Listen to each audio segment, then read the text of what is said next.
चर्चा करेंगे वो है हमारा व्हाट आर इलेक्ट्रोलाइट्स या व्हाट इज इलेक्ट्रोलाइट्स। इलेक्ट्रोलाइट्स क्या है? इलेक्ट्रोलाइट्स क्या है? ठीक है, these are the substance, these are the substance which allow the passes of electricity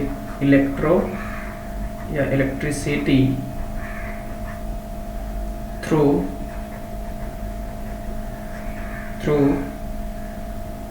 their molten state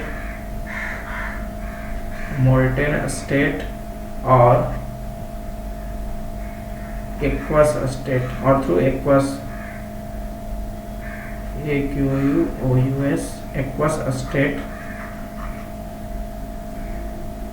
aqueous solution बोलना ज़्यादा अच्छा रहेगा। ठीक है, एक्वस सॉल्यूशन। ठीक है, एंड ऑल्सो केमिकल डिकम्पोजिशन। अगर इलेक्ट्रोलाइसिस हो रहा, सॉरी इलेक्ट्रोलाइट है, अगर उसमें इलेक्ट्रिसिटी पास होगा तो उसमें केमिकल डिकम्पोजिशन होता है। ठीक है, and also chemical decomposition occur at same time. मतलब हमारा जो इलेक्ट्रोलाइट है वो सिंपली बोलते हैं जो सब्सटेंस है या तो एक्वस स्टेट में या मोल्टेन पिघला हुआ स्टेट में अगर इलेक्ट्रिसिटी कंडक्ट करता है तो वो सब्सटेंस इलेक्ट्रोलाइट कहलाएगा। ठीक है, इलेक्ट्रोलाइट जो होते हैं, और अगर ये नहीं करता है तो ये नॉन इलेक्ट्रोलाइट कहलाएगा। ठीक है, तो ये इलेक्ट्रोलाइट दो तरह के होते हैं, एक स्ट्रॉन्ग इलेक्ट्रोलाइट होते हैं और एक वीक इलेक्ट्रोलाइट होता है। तो हम लोग बात करते हैं पहले स्ट्रॉन्ग इलेक्ट्रोलाइट। ठीक है, ये कितने प्रकार के होते हैं? दो प्रकार के होते हैं। इलेक्ट्रोलाइट जो होते हैं दो तरह के होते हैं। पहला जो होता है स्ट्रॉन्ग इलेक्ट्रोलाइट, और ये जो होते हैं एक वीक इलेक्ट्रोलाइट होते हैं। ठीक है, स्ट्रॉन्ग इलेक्ट्रोलाइट की खासियत क्या होता है? ये कंप्लीटली डिसोसिएट हो जाता है। ठीक है, द इलेक्ट्रोलाइट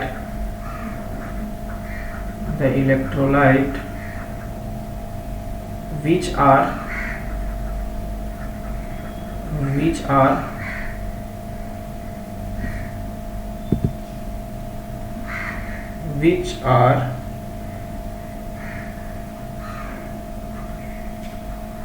almost completely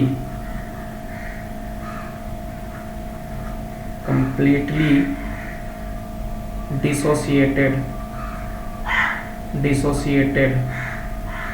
ठीक है, in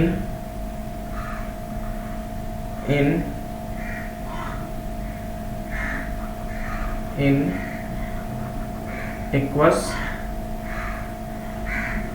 solution called strong electrolyte,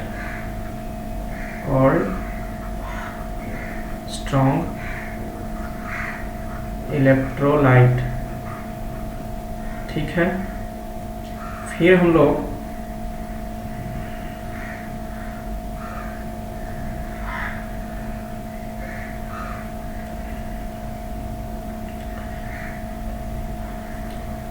इसमें क्या होता है?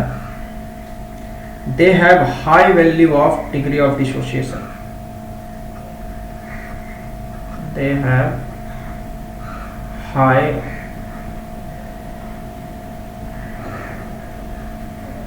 Value of degree of dissociation. Example क्या क्या है? NaCl,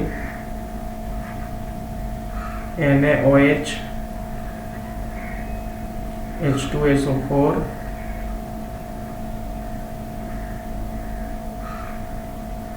ठीक है। इधर क्या है? वीक इलेक्ट्रोलाइट जो है, electrolyte which is feebly dissociated, मतलब थोड़ा डिसोसिएट होगा, ठीक है। The electrolyte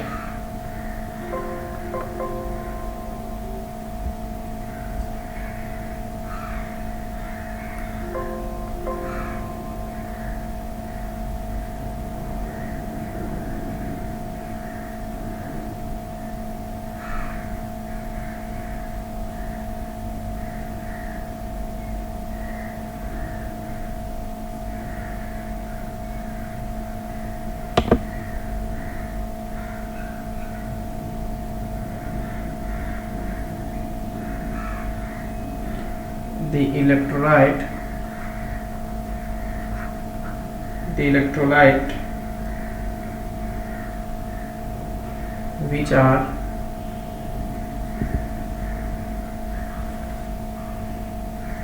feebly, FEEBLY, feebly मतलब बहुत थोड़ा सा, ठीक है। feebly dissociated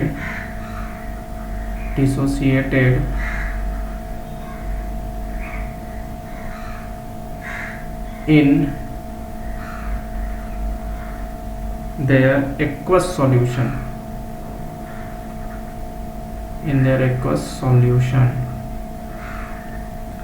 called weak electrolyte,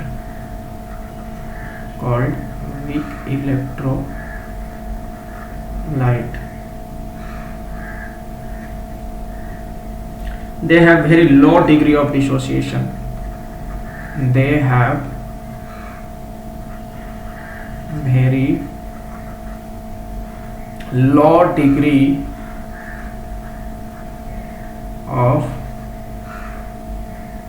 dissociation.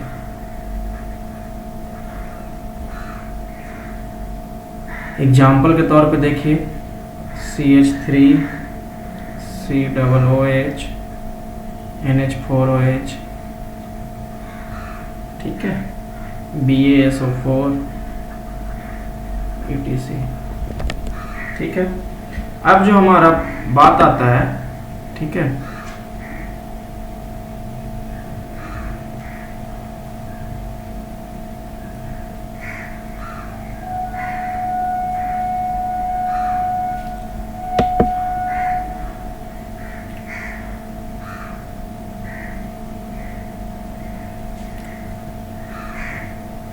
कि व्हाट आर नॉन इलेक्ट्रोलाइट्स। इस पर क्वेश्चन पूछे जाते हैं conceptual. What are non electrolytes? Non electrolytes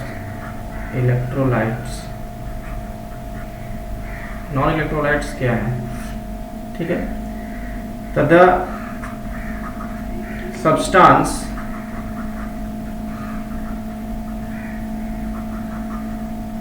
which does not conduct electricity, जो इलेक्ट्रिसिटी को कंडक्ट नहीं करता है, in molten और in aqueous solution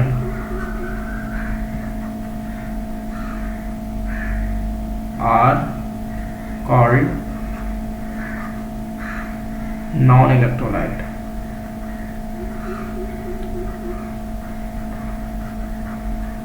Okay. Non-electrolytes does not ionize.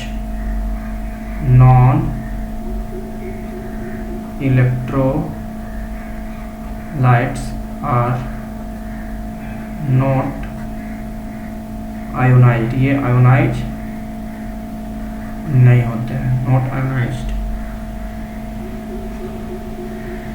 Example के तौर पर हम लोग देख सकते हैं sucrose, glucose, ether, benzene, etc। ठीक है, नो हम अपना टॉपिक स्टार्ट करते हैं। हम लोगों ने अभी तक देखा कि कंडक्टेंस दो तरह के होते हैं। उसमें हम लोगों ने देखा कंडक्टेंस दो तरह के होते हैं, इलेक्ट्रॉनिक और आयोनिक। उसके बाद हम लोगों ने देखा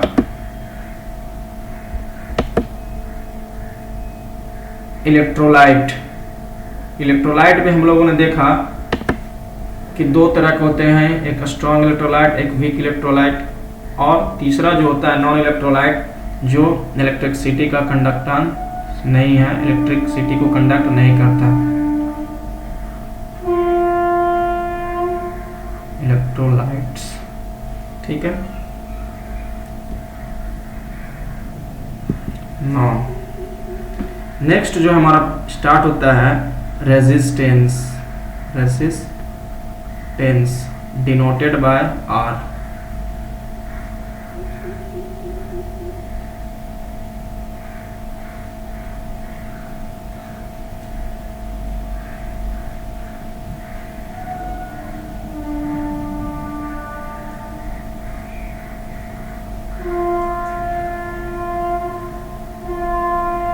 called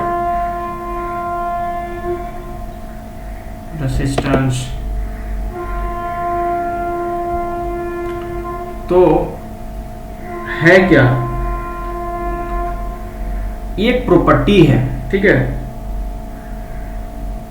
it is a property of matter which obstruct the conducting material, ठीक है। जो इलेक्ट्रिसिटी को कंडक्ट करने में ऑब्स्टेकल पैदा करता है उसी को हम लोग क्या बोलते हैं, resistance. The conducting material, the conducting material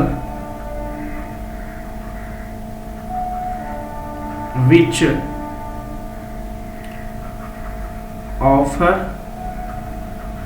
some obstruction, ये ऑब्स्टैकल बोल सकते हैं, obstruction to flow of electricity, flow of electricity which is called resistance, ठीक है। according to Ohm's law,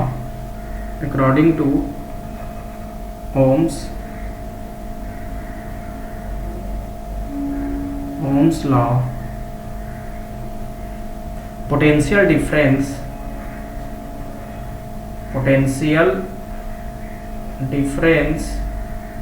is directly proportional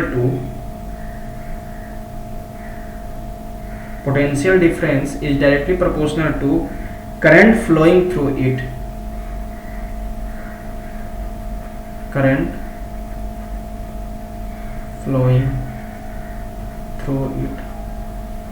मतलब पोटेंशियल डिफरेंस किसी का जो भी है वो डायरेक्टली प्रोपोर्शनल होता है करंट जो किसी भी मैटर में, सब्सटेंस में फ्लो कर रहा है, किसी भी वायर में, ठीक है, किसी भी कंडक्टिंग मटेरियल में फ्लो कर रहा है। तो अगर इस प्रोपोर्शनल को हटाएं, ठीक है, तो प्रोपोर्शनलिटी कांस्टेंट आता है, इसी को हम लोग बोलते हैं, ठीक है। अगर हम लोग इस प्रोपोर्शनलिटी को हटाएं तो हमें एक कांस्टेंट मिलता है और उस कांस्टेंट को हम लोग क्या बोलते हैं, आर बोलते हैं, ठीक है।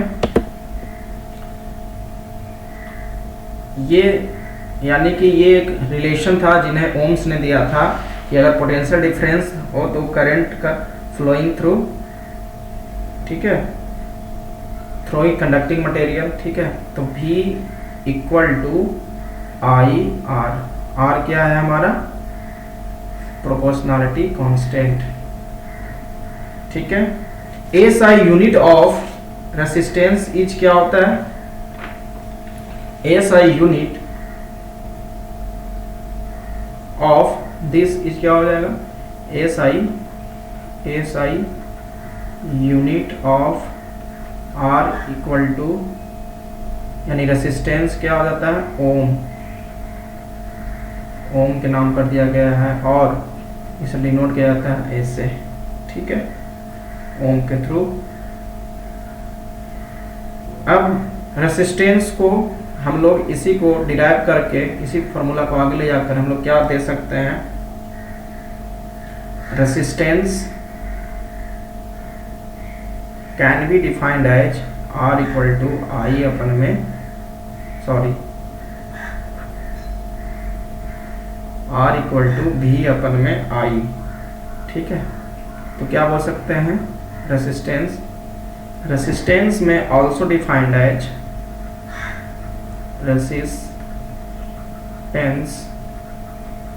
में also defined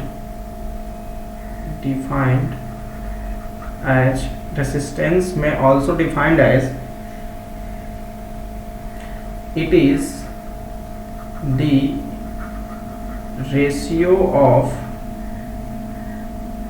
it is the ratio of potential difference to current, ठीक है। अब हम लोग चर्चा करेंगे स्पेसिफिक रेसिस्टेंस के बारे में कि स्पेसिफिक रेसिस्टेंस क्या होता है, ठीक है।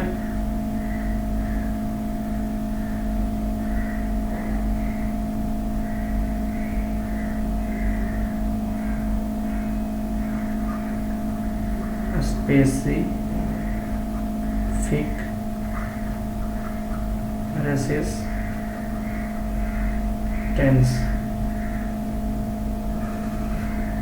जिसे रो द्वारा दर्शाया जाता है, ठीक है, रो से दर्शाया जाता है। तो ऐसा देखा गया है resistance is directly proportional to length and resistance is inversely proportional to area, ठीक है, क्रॉस सेक्शनल एरिया। यानी कि जिस मेटल से मान लिया जाए ये एक मेरा कंडक्टिंग मटेरियल है, ठीक है, ये मेरा एक कंडक्टिंग मटेरियल है, तो इसका क्रॉस सेक्शनल एरिया अगर A है और इसका लेंथ L है, ठीक है, और यहाँ से कोई एक सिस्टम लगा दिया जाए, ये ऐसे करके, ठीक है, ये ऐसे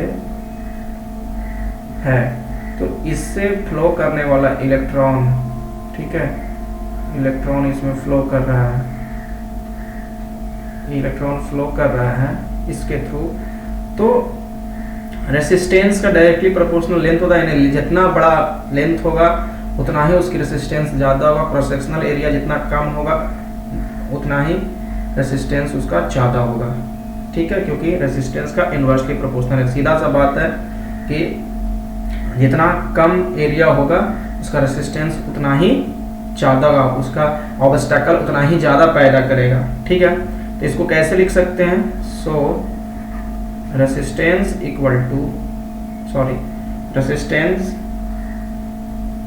is directly proportional to length and, combine कर रहे हैं ये दोनों को, अगर इसको प्रोपोर्शनलिटी कांस्टेंट को हटाए तो एक रो आएगा L अपन में A, this rho is known as resistivity और स्पेसिफिक रेसिस्टेंस, ठीक है। सो रो बराबर क्या हो जाएगा, आर ए अपन में एल, इसे हम लोग बोलते हैं स्पेसिफिक रेसिस्टिविटी। ठीक है, एस आई यूनिट क्या है इसका, एस आई यूनिट क्या हो जाएगा, देखिए रो का, आर का क्या होता है ओम, एरिया का क्या हो जाएगा सेंटीमीटर स्क्वायर, लेंथ का क्या होगा सेंटीमीटर, सेंटीमीटर से सेंटीमीटर कट गया, बचा क्या रो बराबर ओम सेंटीमीटर। मतलब रेसिस्टेंस का जो एस आई यूनिट है वो क्या हो जाएगा ओम सेंटीमीटर। नेक्स्ट जो है हमारा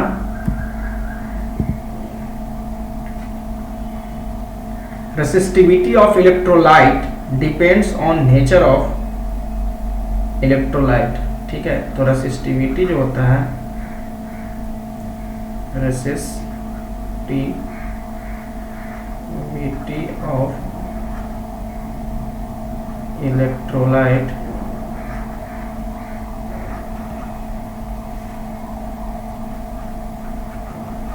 depends on nature of electrolyte. ठीक है, हम तो रेसिस्टिविटी को डिफाइन कैसे करेंगे, इफ, तो रेसिस्टिविटी को डिफाइन करने के लिए बोल सकते हैं रेसिस्टिविटी में defined as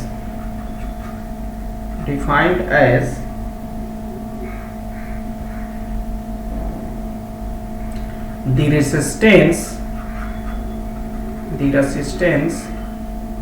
offered by the conductor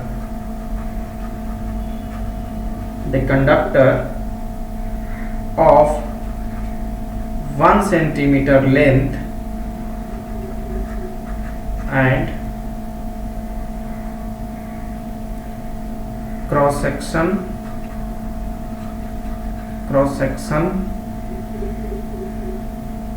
each 1 centimeter square।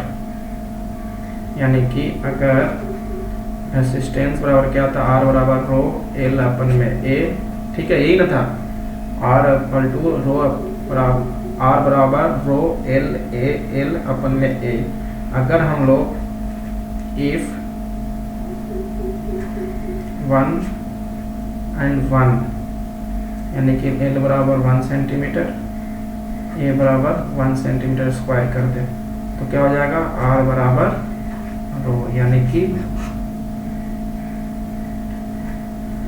क्या हो जाएगा कि अगर 1 सेंटीमीटर लेंथ हो और क्रॉस सेक्शनल भी क्या हो 1 हो तो वो क्या हो जाएगा रो हो जाएगा। इसकी जो रेसिस्टिविटी होगी वही रो होगा, ये 1 सेंटीमीटर स्क्वायर और ये 1 सेंटीमीटर। ठीक है, अब जो है कंडक्टेंस या बोल सकते हैं रेसिस्टिविटी इन इलेक्ट्रोलाइट। ठीक है, रेसिस्टिविटी या रेसिस्टेंस इन इलेक्ट्रोलाइट ये कैसे होता है,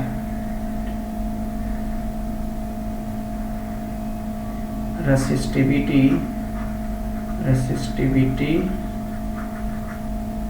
of an electrolyte। एक चीज और यहाँ ऐड कर लीजिए। ठीक है, it is also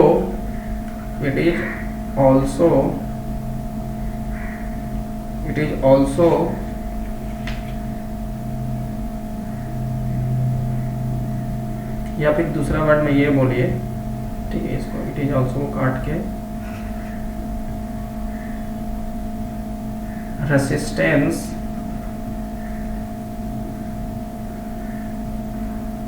resistance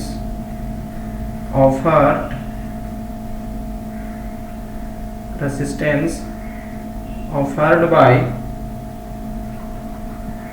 centimeter